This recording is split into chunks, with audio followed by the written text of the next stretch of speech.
Naam, karibu tena mtazamaji kwenye awamu ya pili kirasmi. Tunaanza maigizo na uchambuzi wa tamthilia ya The Last Laugh na Profesa Robinson Ocharo.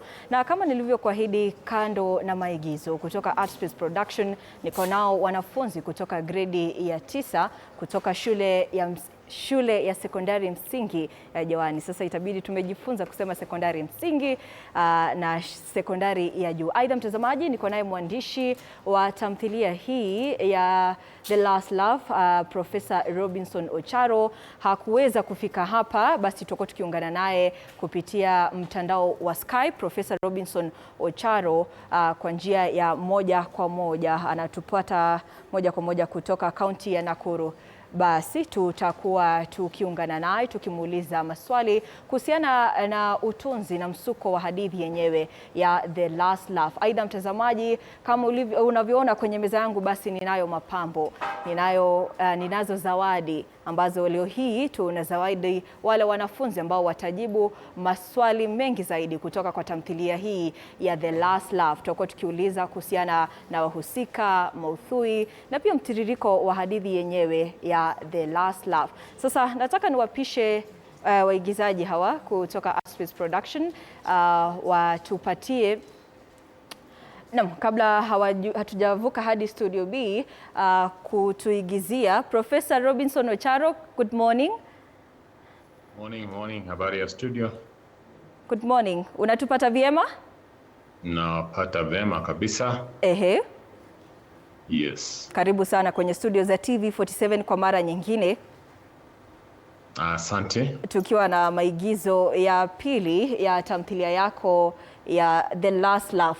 Wamekisema sana kwenye mji. Ehe, how do you feel about that? Well, vile nilivyokuambia last time. Naam. Kuna tabia zetu kama Wakenya. Naam. Kwa vile watoto wetu wamefika grade 9, ndio sasa tumechukua muda kutaka kuelewa wanasomea nini, wanasoma nini. Mi upata simu, message, kuni congratulate. At least there is interest, watu wamedevelop interest. Yeah. Kutaka kujua tamthilia hii inaongelea juu ya nini. Ehe. Yeah. Labda tu kwa kiduchu kabla hatujapata maigizo yenyewe ya scenes za kwanza na za pili, ulipokuwa ukikitunga kitabu hiki ili tuweze kumfahamisha mtazamaji wetu, ulikuwa ukimlenga nani au ukilenga hadhira ya aina gani kando na wanafunzi? Kando na wanafunzi, Mkenya mahali popote alipo. Naam. Kwa maana huwa tunatangamana na watu tofauti, class tofauti. Ujumbe mkuu ni kujali masilahi ya wengine. Tunaweza kubali hatuna vibali vya vilivyo sawa. We are not equally endowed, but let's respect the talented of other people, the class they are in, because it's hii connection, hii kuungana pamoja kama watu wa jamii moja. Naam. Ndio muhimu. Ndio nikaandika hiki kitabu nikielekea kwa family, kwa jamii. Kuonyesha hizo classes zenye ziko huko. Na kuleta ujumbe tuwe watu wanaojali masilahi ya wengine. Na unaona sana nimesema the young generation. Yes. We keep on saying they are the people, tomorrow people. They are the future. Now, kwa hiki kitabu nimesema the young generation, chukueni usukani tuongoze. It's your time to shape your tomorrow. No. So that your tomorrow does not surprise you.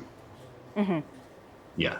Thank you. Asante sana Profesa Robinson Ocharo hapo, tukimpata moja kwa moja kutoka kaunti ya Nakuru, ndiye mwandishi halisi wa tamthilia hii ya The Last Laugh.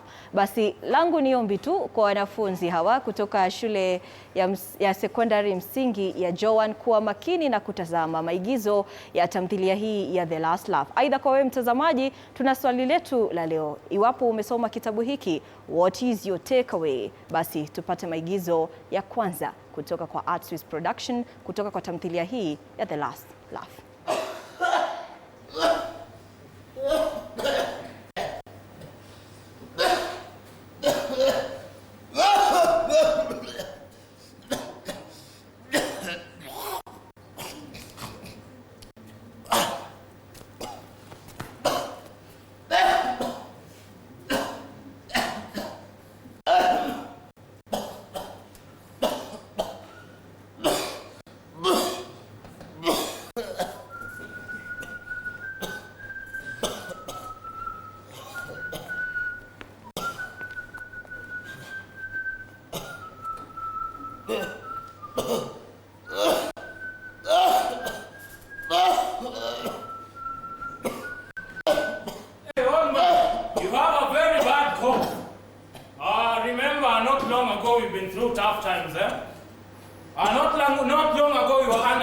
Siege from a very bad cold. Be careful, you might infect those around you as easily as you can infect yourself. You know what I mean? Young man, young man, do not make it a habit of talking with sick old men like me. Don't.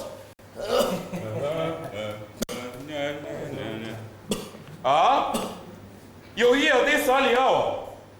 It is funny how you cannot let me even rest for a single day. And where did my chair go? Doctor! Doctor! Doctor, please, doctor! My child! He's been having a swollen stomach since yesterday. Doctor, please help him, doctor! Woman, stand up. Woman, stand up. This is all your mistake. You're not feeding your child with proper food. Let's go back home. I need you to feed him with proteins, vitamins, and protein and fats. In short, a balanced diet. Aye, doctor, why don't you just help this child? There's no use in letting a child suffer, yet you know you have the ability. Which ability? I am here to do my duty, and that is it. You also have a social responsibility of ensuring these people live decent lives. Orua is your good friend, doctor. Please talk to him. Let him understand that these people need to earn a living good enough for them to live human lives. Paying them peanuts for their sweat is choking them. Young man, it seems to me like you don't know the work of a doctor. Huh? Well, I may seem I'm out of my mind, but I'm not. If you choose a balanced diet meal for someone who cannot afford it, then I think you are out of your mind. Young man, do you know what you're talking about? Huh? Well, I am just telling you that you have to help these people. It is my social responsibility. Okay. I leave you all these people. Wait, doctor, wait! Doctor! What you have just seen is not an illusion, doctor. What is happening is real. And by the way, doctor, we have to find the real cause behind this child's disease. Okay. Well, if it is due to ignorance, then let us educate the poor mother and many others like her. If it is due to laziness, let us cultivate a sense of initiative in them. And if it is due to a lack of initiative, let us find out the why and the how. Fellow countrymen, the day you will know how terrible, sickening, and bitter life is the day you will view it from a poor man's eyes. That day, you will know all lies false as eradicable and all virtues attainable. That day, you will become human. That day, you will become human. I mean, that day, you will become human.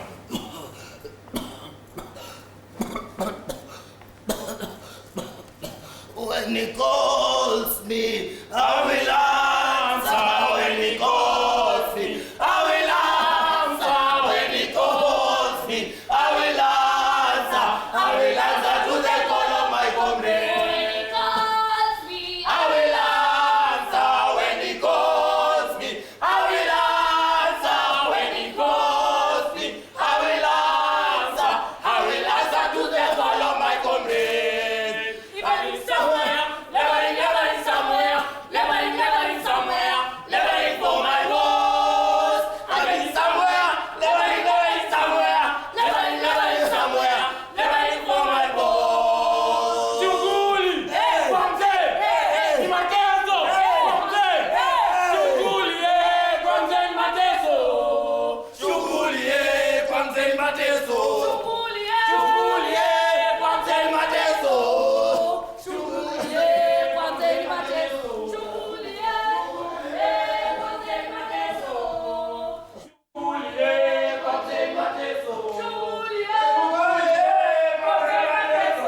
Naam, shughuli mateso ni mhusishe mwandishi Profesa Robinson Ocharo. Labda tupatie mtiririko wa maigizo hayo ambayo yamefanywa. Tukiangazia kauli ya Mariko katika ukurasa wa 3, Profesa Robinson Ocharo anasema, sorry, but what you've just seen is not an illusion. What is happening before us is real. Take the veil off your eyes, doctor. Doctor, we have to identify the real cause of the child's disease. Hivi labda tukisawiri matukio haya, Professor Robinson Ocharo, in real life, do you think these things are still happening at a time like this? And maybe, do we have any any live example that we could use? Yes, thank you. That is happening. That has been happening.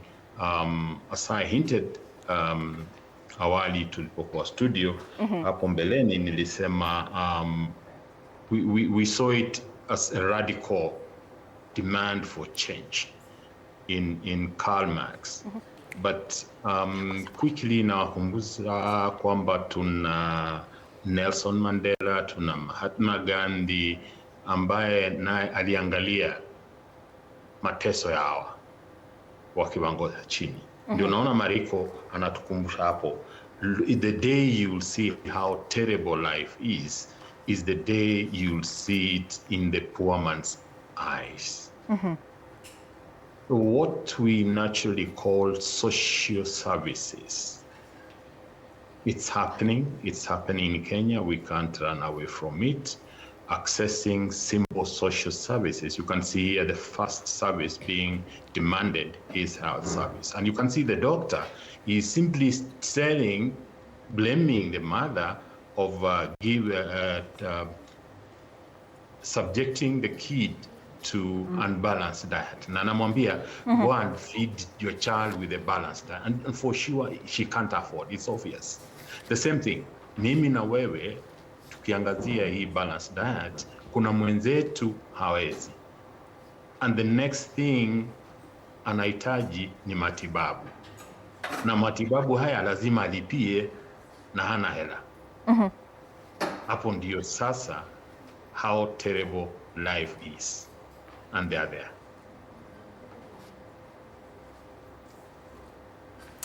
Profesa, tulipopata maigizo haya, kitabu hiki kiliitishwa sana kwa maigizo ya sehemu ya pili. Na hivi wakasema ni swali zushi hili ambalo nataka kukuuliza, it's a controversial question, ya kwamba waandishi wakati mwingine, hata kama mnaona hii mifano ni hai kabisa, hamtaki kutumia mifano ya hali halisia. Kwa nini hamtaki kuwajibisha jamii kwa njia ya moja kwa moja? First and foremost, tunatumia what is known as mass communication, kuwafikia wengi kwa mara moja. Either uandike jarida kwa gazeti, either uandike kitabu ama play kama hii, so that you communicate to all. Now, what comes to the mind of the writer, what came into my mind is, how do I put the message across?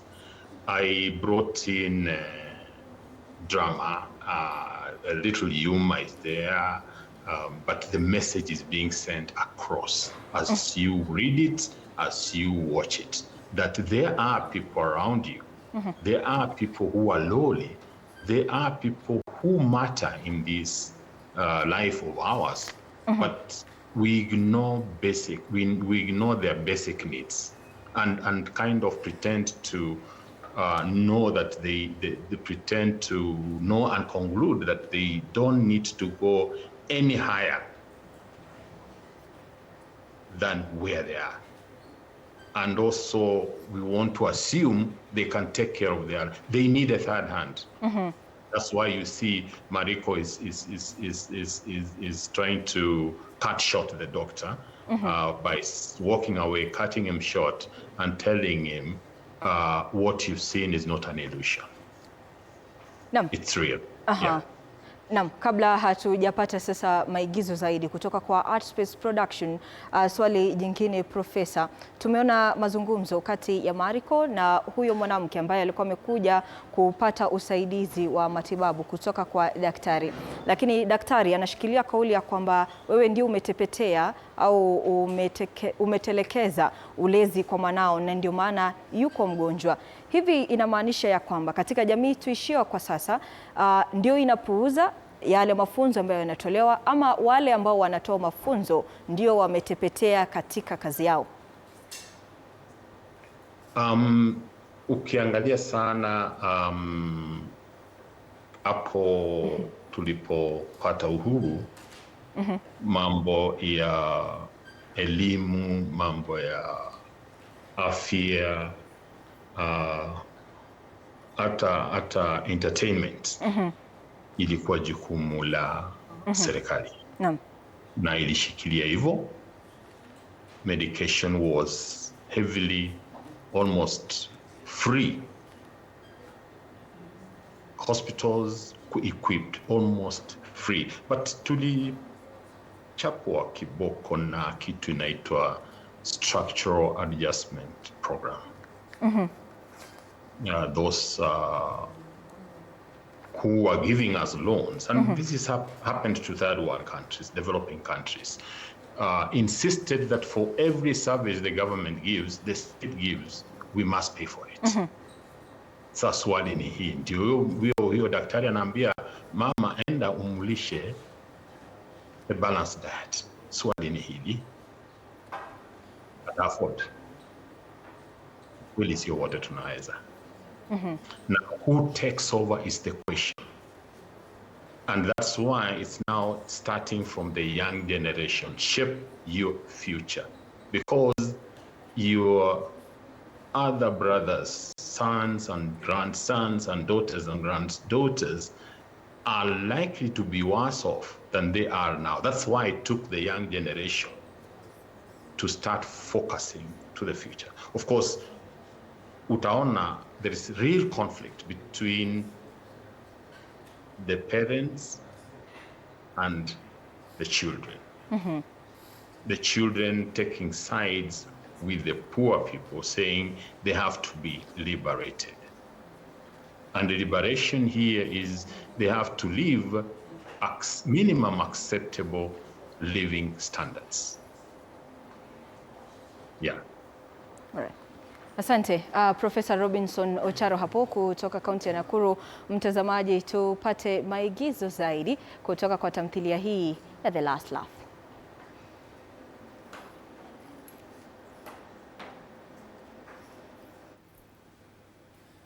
No. No. No. How can my son do this to me? Chase away all my workers, and yet he's not even my eldest son. He's just a kid that I bought the other day. This one has never happened, not in my entire clan, tribe, or community. This act of my son will lower my credibility. No one points a finger at me because I am Orwa, the master of all workers in this farm. Not even the kings ever dared. I remember long ago when I used to speak to the villagers, none of them would either move or scratch themselves. Others will not even wipe the sweat from their faces. Do you know why? Do you know why? Do you want to know why? Yes. Because I am Orwa, the master of masters, and the boss of bosses, and the man of men. But this act of my son will lower my credibility. Therefore, he must learn a lesson. He must eat from the bitter pots. Time! Time! Yes, my husband. Go and call him. Who? Take it easy, my husband. Remember, you are unwell. That one is not important for now. Call him here quickly. Who, my husband? Don't you know the troublemaker? Call him here quickly. Nonsense. Kola! Yes, Mama. Kola! Come here. Your father is calling you. My lady, is this our son? Call her here quickly! Yes, Father. Kola, run! Nonsense. Call me. Ah, Good afternoon, Father. Nunana, nunana. Must I forget that you are my son so that we can face each other? Because I've come to a conviction that the only way we are going to find who is the boss in this house is by... Oh, please stop. Please. Keep off. Keep off. I'm not going to entertain someone who cannot see an inch beyond their noses. Now. But what? Please. What is all this about? Must it come to this? Oh, you want to know the reason why? Just a moment. Nonsense.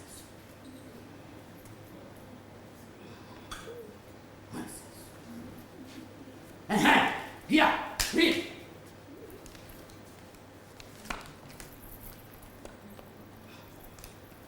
To honor my father. Louder! Okay. Dear father, I hope you will understand what I am about to tell you. Please bear with me as I bring to your attention that the workers have grown impatient. They can no longer bear with the working conditions on our farm. They say they have chosen to throw away what they call the veil of ignorance. They have vowed that nothing is going to take what their sweat can bear. I fear that they may turn violent just like the other workers on the farms. They feel they want to be free from the conditions that they have been entertaining from growers. Your loving son, Ocharo. You still don't understand. I want you to go to the farm and tell me if you'll be lucky enough to find any single worker there.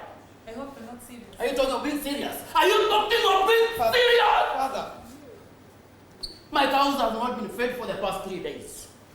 No one to pick coffee from my farm.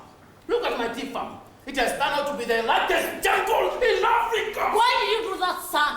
Son? He's not a son. Sons don't behave the way you think. Orwa, please. You have turned out to be a new disease that goes by the name Orwa son. Son, what has brought your poor soul so much? Come here! What has brought your poor soul, son? What? I would urge you to sit down so that we can talk and please... For Christ's sake, don't take me back into days when sons used to order their fathers. Okay. What?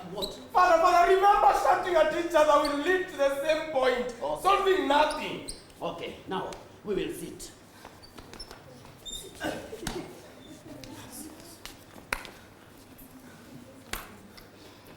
Now I'm listening. Who is the boss in this house? You are, Father. And how do you want me to go to my knees so that I can sit down? No, You can as well match out if this matter has nothing to do with you. Get out! Nonsense. And you, self-proclaimed boss and self-styled boss of this house, tell me the reason to why you Father, I have to make something clear. I never chased any worker away. What? See, situations out in the farm was getting out of hand. These workers needed their freedom. Suppose they turned angry and vented their anger into our property. I chose the lesser evil, Father. So I decided they needed their freedom. I decided to let them go. So are you suggesting that somebody somewhere denied them their freedom? Yes, Father. In a way, so yes, Father. You see, have you seen the plight of these workers out in the field? Have you? How much they give? Their sweat and blood, Father. You still don't understand. We are here busy balancing our diets, Father. You still don't understand. I give these people the most important basic need. Exactly. First, I give you food. Say food. Food. Louder. Say food. Food. Good. I give you food. I give you a bag of maize and a bag of beans every end of month for 12 months a year. Secondly, I give you shelter. Say shelter. Shelter. Very well. I build for you huts that you go and lay your heads when you're tired. Thirdly, I've employed for you a doctor. Say a doctor. Louder. A doctor who treats you when you are ill. Now, have I not given you the most important basic need, which is food, health, clothing? Have I not? Have I not? You have. Louder, have I not? You have. And then, son, what do you think? Have I not done that, son? Father, do not forget their social security and leisure is a very big part to them. It's very important. Not those old rags that we give them, all that rusty hats that you provide for them, nor that old rusty container there in the field that you have just given to them. Please, please, Oka. Oka, do not be a burden to your father. Remember, it is only fools that despise their father's advice. My lady, I don't cut him short. Let him continue. Maybe my son is the Solomon of today. Now, Solomon, I want you to teach us your wisdom. And remember, you have to bring sense or else I will make you vomit it. Talk! Father, mother, I know it is only a fool who despises his father's advice, but on the other hand, it is only a wise teacher who makes learning a joy, Father.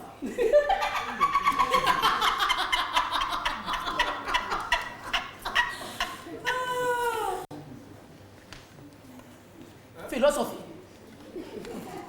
I'm a philosopher too. In my own home. There's no such a thing, and there shall never be such a thing. Now listen. You see, my lady, I told you, wisdom never died with Solomon. Now, will you tell me where my workers are before I lose my temper and then my anger? Talk! Father, they say it is better you remove the speck that is in your own eye. For you to be able to see the log in another one's eye. Ask Kola, she knows. She will tell you. Okay. She will tell you. Okay, skip that one. Now, will you shut up and tell me what you are up to, son? Very fast. What are you up to? Talk. Father. Oh, most of the workers, you know very well that they are very lazy. Most of these workers are very lazy. Some of them cannot even attain the set targets. And then others, I can compare them as lazy as a dog. Yes. Ask me again. But Father... Kola here! Kola! Kola! knows. Kola! Father, get out of my sight! Father, please. These workers... Get out of my sight! Workers, what? Useless.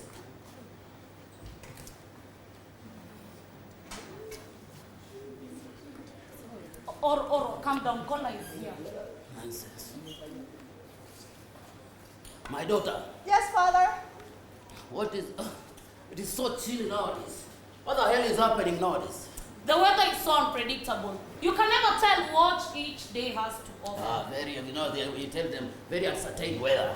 My lady. Yes? Will you mind to go on and switch on the heater? Sure. Ah, baby.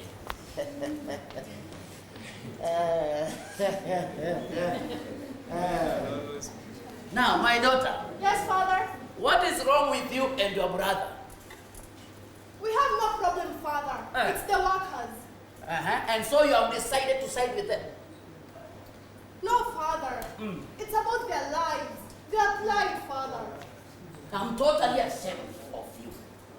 And your mother twice ashamed. What does a young girl like you know about human life? I wish you were there, my daughter, during the colonial era. I wish all of you were there during the colonial era. The colonialists were down pressures to scale. I can remember they would prefer to sit in the front chair with their dogs and cats while your mother here and I shared the back seat. Sometimes we were locked in the boots. They were trying to avoid what they call the African smell. Imagine, Kola, imagine. Now, the colonialists will sit outside their big hotel, drinking expensive liquor, smoking expensive cigar, and then when an African just passed close by, not at the door, close by, you know what the history tells. Alafu uko hapa, unaniambia kuhusu oppression. Yes, Father. The colonists oppressed. But, Father, oppression can be a contagious disease. Hey, what has befallen our children? Hey, I can't believe that these ones are my children. Let me come back. Orwa! Kola, you need to hide. You need to hide right now because if your father comes back, you need to hide right now behind the couch. Where's your brother? Oka! Where's Oka? Where's your brother? Where did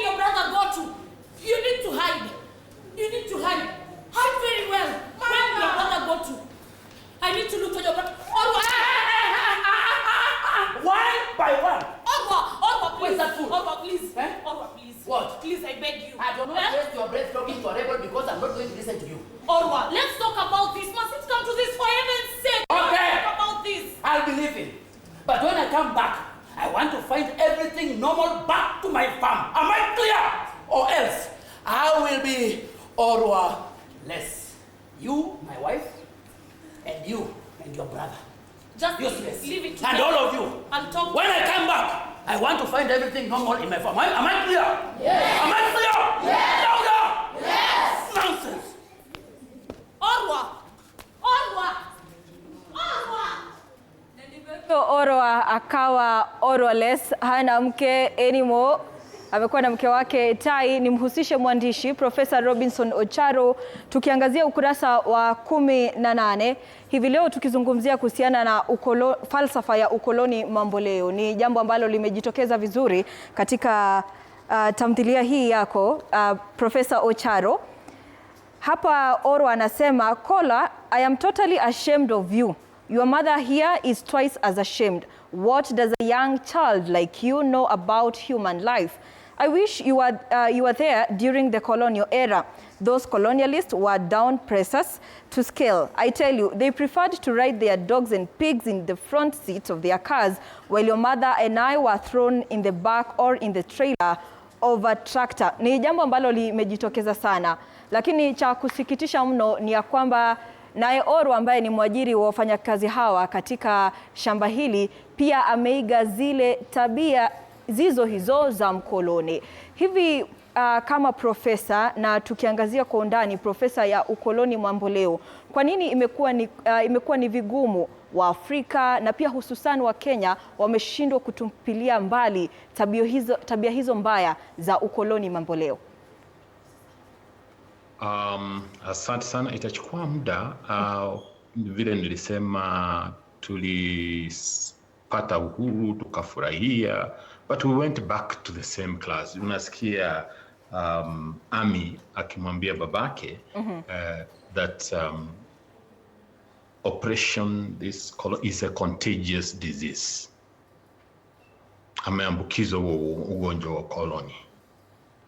And you can see class conflict here. While Ami na kakake wana insist at least basic acceptable life living. Or on one hand anasema, I give them shelter, food, clothing. Na daktari yule mlimuona. Not going into deeper whether that is the standard they need to live in. Now, the same thing is more, Orwa is more furious that his tea is not being picked, cows have been neglected, while the son and daughter are concerned about these people. You can see Orwa wants to see his akiambia the daughter switch the heat on the house. Ni baridi kidogo. Yeah. Na wale wenye wanalala zile nyumba zenye na mashimo or manyumba zenye zinafuja mvua ikinyesha. Who puts the lights, who puts the heat on for them? Now the heat should come with this message. We have to keep on sending the message until at least kuna ule, like I said, if it were those days, say early 60s to mid 70s, we were better off as a welfare state. We were better off. But things went bad, and it's time we look back and say, when they can't afford what we are asking them to afford, who's going to afford for them? That's the message there. Na unanikumbusha kauli iliyotolewa hapo jana wakati wa uzinduzi wa chama kingine cha siasa hapa nchini Kenya. Wanasema ya kwamba kuna kipindi ambacho taifa la Kenya kilikuwa na uongozi bora, na hivi ukipatiana mfano wa siku hizo za miaka ya 1960, basi tunahitaji kujizatiti sana, hususan kama vijana ambao wanataka kuzoa nafasi hizi za uongozi. Kuna jambo jingine ambalo lilijitokeza katika ukurasa huo wa 18. Caller, I am totally ashamed of you. Your mother here is twice as ashamed. What does a young child like you know about human life? Hivi kama pia profesa, kumekuwa na hizi tabia za kuwadunisha uwezo wa vijana katika kuchukua nafasi hizi za uongozi. Hivi labda kupitia kwa kitabu kama hiki, unahakikisha vipi ya kwamba vijana wamepata ule ujasiri wa kujitokeza na kuwa na ule ujasiri wa kuongoza taifa? Huwa tuko either tunasahau haraka ama we don't want to accept the reality. Kwa kimombo si usema kuwa ukifuata saikolojia kwamba ushafikisha miaka 10 kuendelea juu, kuna ile cognitive map, ile picha unayo of the world around you. How do the young people pick this picture? They listen, they read, they discuss. But all the time, you can see it in Orwa, all the time, ngoja wakati wenu hujafika. Until it gets worse. That is when we realize we did not nurture people who were already, actually support them when they were already informed. Hao wanafunzi wameketi hapa, not that they are not informed. Ngoja mpaka siku ile they will surprise you. They will tell you, you have given us this in writing, these rights in writing. And they are very good if you go around. The young people are very good to remember the Bill of Rights, for example, in our Constitution. But the question is, who gives you those rights and who makes sure you access them? You give, but you don't support them to get there. They would definitely rise. The message here earlier on is actually, the message is double-edged, where we suppress the young people, and you can see Orwa doing that, and the message to the young people through Oka and Army that we are equal, at least. In terms of welfare, we should be treated fairly. Yeah, so that the students here carry this message that class is endless, class will be there, but about the welfare of the other class, you can see how badly nani Orwa anahitaji wafanyikazi wake warudi kazini, because he needs them. If he needs them, they also need him when it comes to welfare. That's the message. Thank you. Naam, Profesa Robinson Ocharo, tupate maigizo zaidi mtazamaji kutoka tamthilia hii ya The Last Laugh, waigizaji wa siku yetu ya leo wakiwa ni Space Production. Where's Oka? Give me that rod. No. Give me that rod. No, mother, but father will come back and beat us with this rod. Boy, what are you trying to show me? Give me that rod. Sit down. Come and sit down. Don't beat me. Come and sit down. Kola. Yes, mother. Come here. Take this rod. Yes, mother. Take it outside Yes, and come back mother. immediately. Yes, mother. Kola. Yes, mother. Sit. Yes, mother.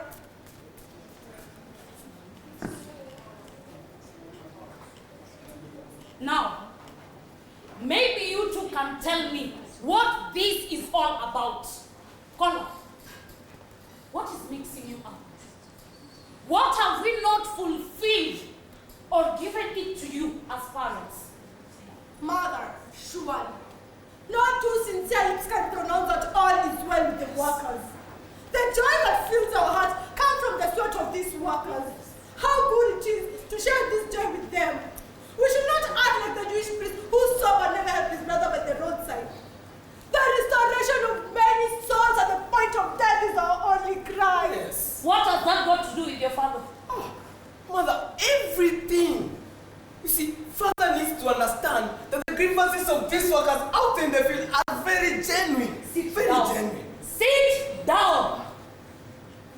Still, what has that got to do with your father? He has the key overlooking the gates of despair that these workers are in, Mother. Caller, workers are all over the country. The whole world has workers and masters. Hey, Mother, but do they have food, Clothing, leisure, education, shelter? social security. Oh, my Do they children. have- Do they have? Do they, Mother? Mother, please, open your eyes. We need these workers. Everyone needs help. Even Jesus Christ himself was a master to disciples. Yes, Mother. Okay, my son. These workers are well protected. Are you not well protected? Yeah. The masters give them all the essentials they need. Things they will not have got without working. Now, Mother, put yourself in a worker's shoe. Waking up every day, early in the morning. You have to go and work out in the field, toil day in and day out. And at the end of it all, you must surrender your produce to a master somewhere. You have to deny yourself all the leisure and good food ever. You also have to deny yourself owning cars. You can't even have pennies in your pockets, Mother. Yes, Mother. And after all that, they're still expected to go back into the field and work extra hard to provide. Now, Mother, tell me, wouldn't that shoe pinch? Mother, it will. Yes. Do not overwork yourself, son. Do not. I want you to sit down and talk to me the way a son. The way a son will talk to a mother. Mother, this Tell me, what are these conditions you're not working? This is very simple. I will explain. Okay, sit down and talk to me. Sit. Okay, Mother, now, let us try to reason this way, okay? Now, you do know for a fact that we entirely depend on these workers out there in the farm for the produce, right? Yes. That is right. And you also know for a fact, if our farm stops producing, factories like fertilizer company will run out of business and be bankrupt, right? That is right. And you also know that these workers out there in the field, they do everything to live off their produce, right? That is right, son. And then, Mother, well, I fail to understand why there is unreasonable distribution of produce. But do you know, there are losses that the owner of the farm incurs in case of emergencies. At least he needs something extra. He is the boss. Mother. Mother, let us not take emergency to be some sort of mystical force that uses its victim, the master among individuals. It is the same way as we say that the laborer's share to be increased in case it is faced with emergency situation. So which It is about to happen. Wait, caller, wait. or, Mother, let's say an extra share to be set aside in Yes. case it is faced with emergency situations, right? Yes, or think like father and say since you have given them food, clothing and shelter. Oka!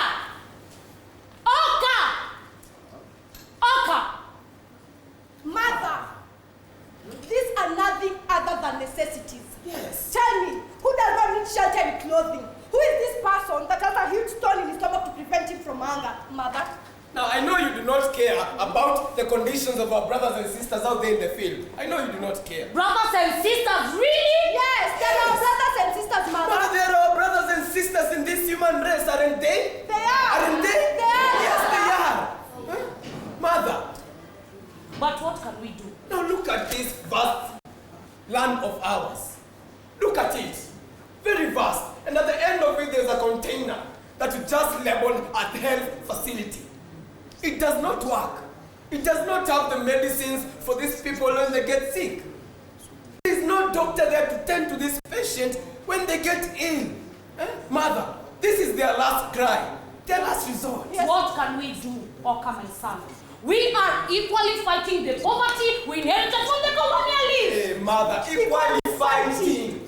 How? How are we equally fighting? Now it is just like in the war of the armies. There are soldiers here in the front line, and there are officers here at the back. Now, the ones here at the back shouts to the ones here in the front line, fire, fire, or cease fire. Now, the ones in the front line have to obey. They have to do what they are told, whether they are injured or hungry. And after the war is over, Mother, now, the ones at the back, they are commented. They are awarded medals because they were captaining Team Y or captaining Team X. But the ones here in the front line, what they get, Mother? Well, they colorful decorations of pink, yellow, red, and black roses upon their graves. Mother, this is their last cry. Their last resort, Mother. Hey, you talk like that. But do not include me in this when your father comes back. I warn you. It is high time you keep your mouth shut. It is a very high time you keep your mouth shut. Mhusika katika tamthilia hii ya The Last Laugh, Tai, ambaye ni mke wa Orwa. Hii leo mtazamaji, tukichambua tamthilia ya The Last Laugh. Tunachukua mapumziko mafupi tu, lakini endelea kusema nasi kupitia mitandao yetu yote ya kijamii TV47. Tunakimbia madukani, lakini tutakuwa tukirejea baada ya muda usiokuwa mrefu.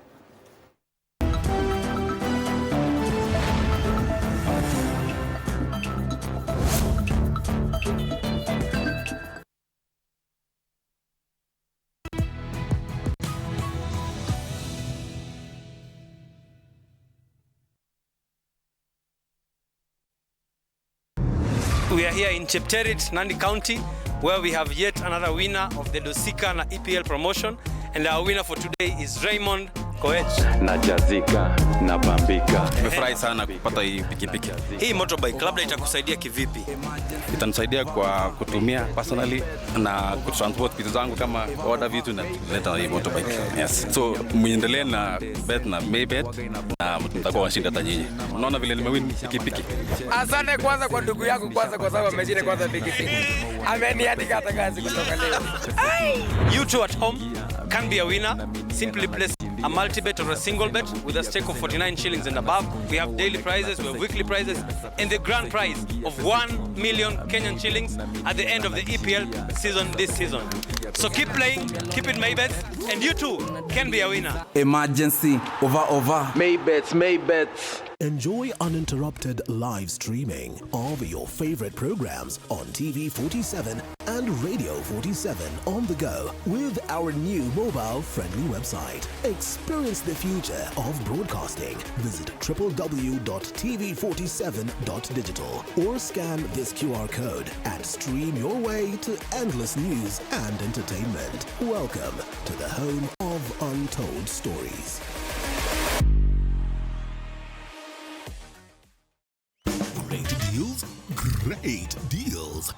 Great deals. Every week, shop at Naivas supermarkets countrywide and enjoy amazing deals from home essentials, electronics, hygiene products, fresh products, non-food items, and many more. Naivas saves you money.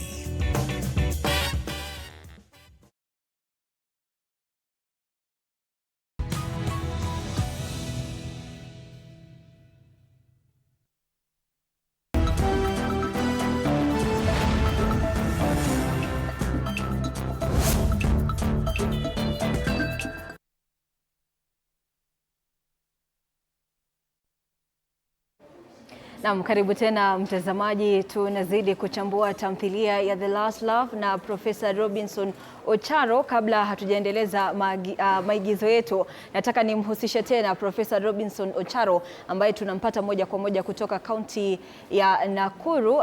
Profesa Robinson Ocharo, umeona hayo maigizo, hiyo scene ambayo inahusisha wahusika watatu, mazungumzo kati ya Tai, Oka na mama na dada yao Kola. Sasa katika ukurasa wa 24 Professor Robinson kuna mahali anasema, yes mother, they are, it is that they have made what we have possible. Aren't they then brothers and sisters? Aren't we brothers and sisters of the human race? Look at this mother, in this vast expanse of land, there is no access to a medical facility. The container you placed on the farthest end and labeled it as a health facility for your workers does not function. There is no doctor to tend to the workers, no medicine in the facility, yet you talk about providing health care. Looking at their children, you will notice that their lives are not worth living. Hivi kuna malumbano makali sana kati ya misimamo tofauti kati ya watu ambao wanaishi katika familia moja na ambaye mwajiriwa ni Orwa ambaye ni baba wa familia hii. Tai na Oka na Kola niwe radhi wanakuwa na misimamo tofauti kuhusiana na jinsi Oro anaendeleza lile shamba. Sasa huu unaleta mgogoro wa kifamilia. Mara nyingi labda Profesa, hili nalo kwa mfano yule kaka ya Kola na Oka Ami ambaye anakubaliana na uongozi wa mzee Orwa, unawezaje kulainisha ile misimamo? Je, kuna uwezekano ya kwamba Tai, Oka na Kola watamshinikiza baba yao basi kukubali ya kwamba ni kweli waajiri wetu wanateseka wakiwa shambani, ama Ami ataweza kushinikiza wale ambao wamezalia nao ambao ni Oka na Kola ya kwamba anachokifanya baba ni sahihi? Asante sana tena. Well, one loud message before I answer your question. You can see Oka introduced extra welfare services or needs. Hapo mbeleni chakula kilisemwa kipo, malazi yapo, nguo wanapewa. Ami na Oka wanasema hivi, social security, their social security is very important. Beyond those basic so-called, if you go to the old school, watakwambia basic needs, food, clothing, shelter, hivyo. Lakini unaona total social security defined kama wanafunzi wakienda sasa kwa social classes zao, it will include their peace of mind. Ndio nasikia Oka nasema they need leisure also, something like that.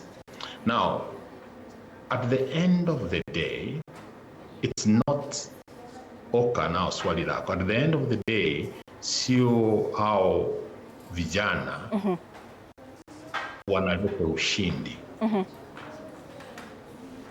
Ushindi umekuja kutokana na Kola, sio kwa Orwa, kufungua macho yake alipokuwa mgonjwa, kuona anahitaji watoto wake, kuona amekosea watoto wake, kukubaliana na watoto wake, so that the suffering end up laughing last.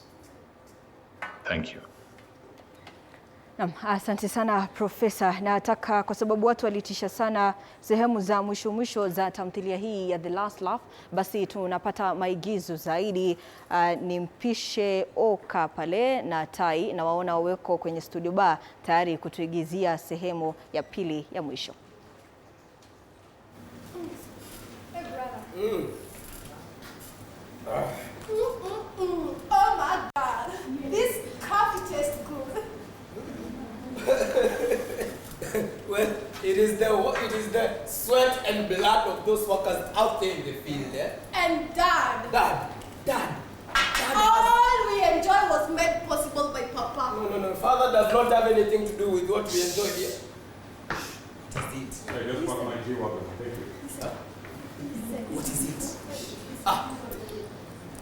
It is just small bro, how are you? You're finally home, okay. Hi, baby sister, how are you? Okay. Thank you. Good. Can I have a seat? I want her. Make it comfortable. And by the way, where is the old man and the lady? Have you checked the living or the study room? Oh, the living room. Okay. Nyata. Come here. Good boy. Now, Nyata, I need you to go to the backyard. You see, in my car there is a tie and a jacket. A tie and a jacket. I need you to take them to my room. Then afterwards, you can clean my car. It looks very dusty. There's a tie and a jacket. A tie and jacket. Leave my premises. I don't want to see you. Leave off. Tie and a jacket. Leave. Tie and jacket. Get out. Oh, tie. Hey, Nyata, come back. Yes? Before you do that, was there any work you were doing before you were called here? No. Yes. No, I mean any work in specific that you are doing. I was only mending my shirt. Mending your shirt? Yes. Now, please go back back inside, continue mending your shirt before someone comes in and start ordering you around like a Nyata, I said go and clean that car. Oh, thank you. Go and do your work. Nyata, did you hear me? I said go and clean that car. Go and do your work. Oka. Go. Oka. Just let him and go and clean the car. I'm going to go to a big party in like 30 minutes time. Hey, do not be deceived into thinking that things never changed. You know, for I will not be shocked.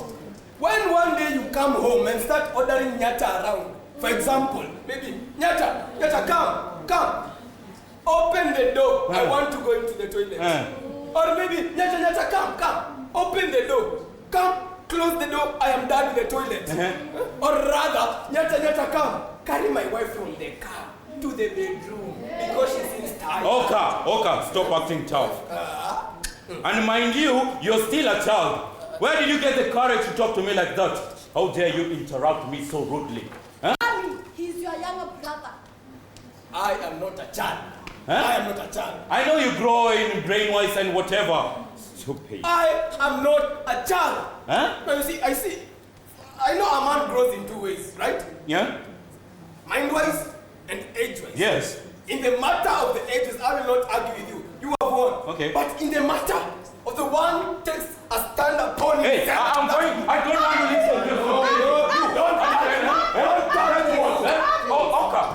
know who I am, stupid child, Stop being a gentleman and stop disarming. You just walked in, you might as well see yourself out. Yes, you walked in right now. Now you see, David killed Goliath. Yes. I know that for a fact.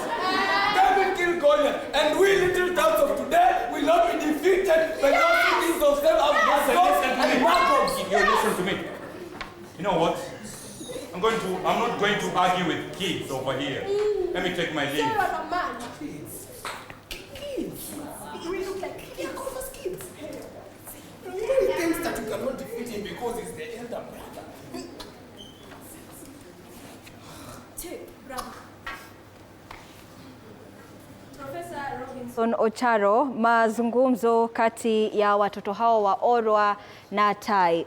Katika ukurasa wa 28 anasema the same day, late morning, same place as in scene 1, Oka and Kola are having coffee. Now Kola anamwambia Oka ya kwamba this coffee tastes so good, what a joy. It is the sweat of the poor workers. And then Kola anajibu anasema and dad too. Sasa haya maigizo, unajua cha kushangaza ni ya kwamba haya ni matukio ambayo yanatukia katika maisha yetu ya hali halisia. Nikikumbuka ya kwamba kuna kituo kimoja cha habari hapa duniani ambacho kilifanya taarifa nzuri ya vile wakulima wa kahawa na pia wakulima wa koko wanatia bidii katika shambani mwao, lakini wanachokipata ni kidogo mno, hata huwezi kulinganisha na the end product. Hivi sasa mwanamke mmoja kutoka taifa la Ghana akapelekewa chocolate ambayo imetengenezwa na ile koko ambayo yeye amekuwa akizalisha miaka nenda miaka rudi, lakini amesalia kuwa maskini hohehahe. What do you make of this? Na ukiandika aya hii ya kwamba kuna watu wengine wananufaika na jasho la watu wengine na wanaishia tu kutonufaika na zile juhudi zao maishani.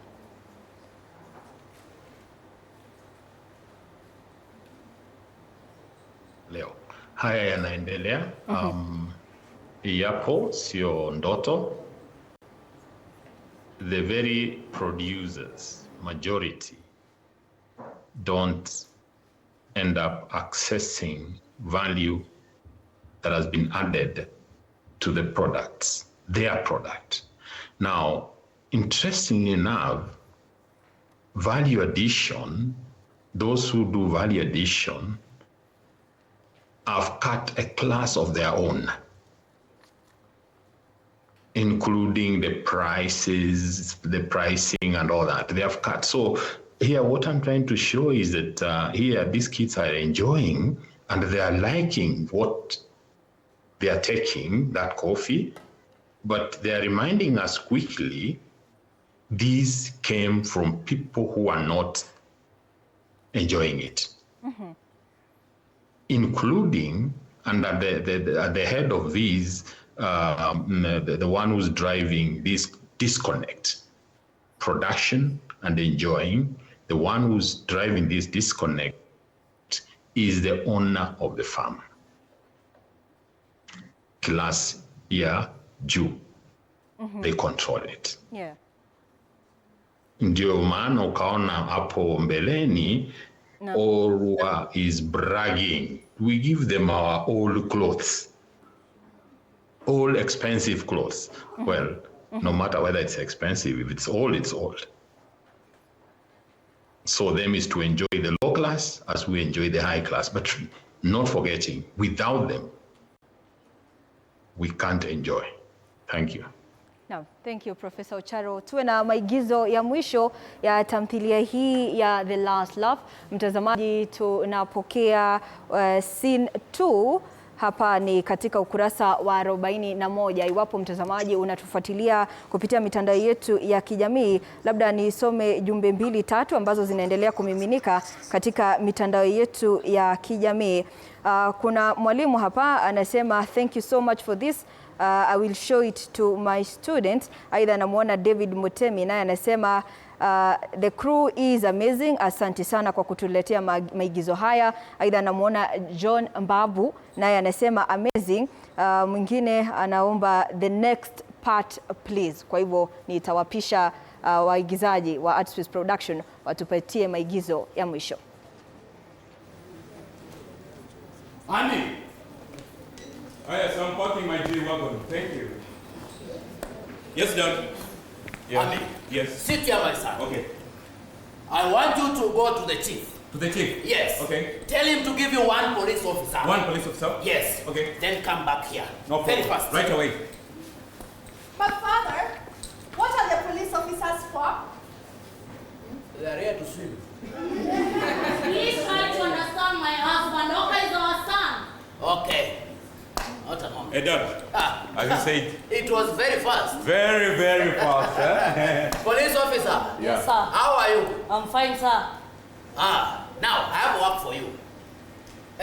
Oka, my son. Yes, father. Oka. Yes, father. Come here, my son. We are police officers. They are here to swim. For more security. Come. Oh. Come here, my son. Yes, father. Who is swimming? The police officer. Now, police officer. Yes, sir. I want you to arrest him. Now. Father. The police station. Oh, don't you know how cool the police station Listen, shut up. This is my home. Yes. Now, listen. His charges to read.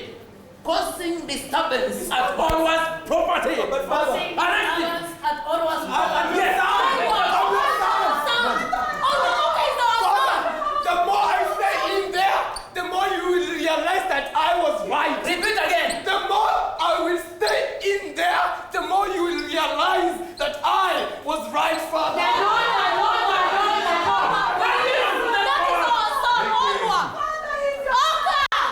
Nonsense.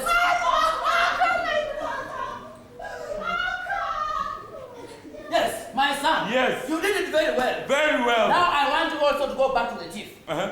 Tell the chief to give you another 2 officers. 2 officers? Yes. Again? I want them to help us bring the workers back to the farm. Am I clear? Okay. Thank you, Dad. I'm going to do that right away. Okay, my son. Let me... You are my son. Yes. Thank you. We shall see. Let me go.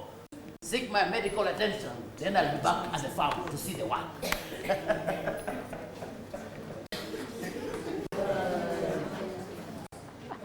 Naam, ndio maigizo mengine kutoka kwa Artspace Production. Lilikuwa linachesha, sio? Was it funny? Yes. Wow, sasa muda umetupa kisogo kweli. Nitawatambua tu wawili watatu kupitia mitandao yetu ya kijamii. Muda umetupa kisogo kweli kweli. Hatutoweza kuendeleza maigizo haya. Labda niwatambue tu wawili watatu ambao wamekuwa nasi katika maigizo haya ya The Last Love na Professor Robinson Ocharo. Professor, bado unakuona hapo. Hivi ukitupatia kauli yako ya mwisho kwa sekunde 30, tumeona ya kwamba hatimaye Orwa na maafisa wa polisi wamefanikiwa kumkamata Oka, hivi ilitoa picha fulani kuhusiana na vyombo vyetu vya dola, jinsi wanatumia nguvu kuwakandamiza wengine. Hapa napo ulikuwa unajaribu kumzungumzia nani na ulikuwa unajaribu kuzungumza nini? Asante sana. Ukiangalia mambo ya class, unaona the upper class and most likely the middle class huwa wanatumia the facilities we have, like security we have, is now turning, the message very clear, it's turning to be the security of the well-to-do, not security of the lowly. When they see a kind of, they feel like threatened, you can see they quickly appeal to the security to protect them. That's why if Orwa if Oka rather is threatening the family welfare, then we will use the police to silence him. We will use the police to bring back the workers to the farm and kind of force them to work. This is not new. As we were fighting for independence, the security was being used to protect the colonialist. Now there is a rebirth of this. The new neo-colonialists are being protected by the same security. When there is a kind of uprise, we saw that if wanafunzi kama mnaweza soma the Arab Springs. The Arab Springs was a replica of what the middle class and upper class feared most, the liberation of the low class. They fear that if they do that, they will take over power. And you know, power, you can see who is benefiting from power. That's the message in this scene. Naam, huyo ni Profesa Robinson Ocharo. Tumekuwa tukimpokea moja kwa moja kutoka kaunti ya Nakuru. Asante sana Ocharo kwa kutenga muda na kuja kuwa nasi kwenye kipindi hiki cha kuchambua tamthilia yako ya The Last Laugh. Basi muda umeyoyoma kweli kweli. Tumekuwa nao wanafunzi kutoka shule ya msingi ya Joan. Aidha nimekuwa nao waigizaji kutoka Artspace Production. Nilitaka sana niwapatie nafasi ya kujitambulisha, lakini kwa sababu ya muda naomba mmenisamehe, lakini nasema asante. Nataka tu hawa wanafunzi waseme your best character hapa, alafu tumpatie zawadi. Oka, sawa. Oka ndio atapata zawadi. Asanteni sana. Mtazamaji pia anasema asante. Naona Couple Creatives anasema enjoying the art. Aidha ninamuona Stuart Chege anasema nzuri. Naye Baba Lensi anasema hope the students will learn something out of it. Keep up. Aidha nimekuwa na Georgina Sala anasema I hope wamelearn kitu hapo. Naye Maureen Slater anasema enjoying and fully tuned Kifaru Comprehensive School.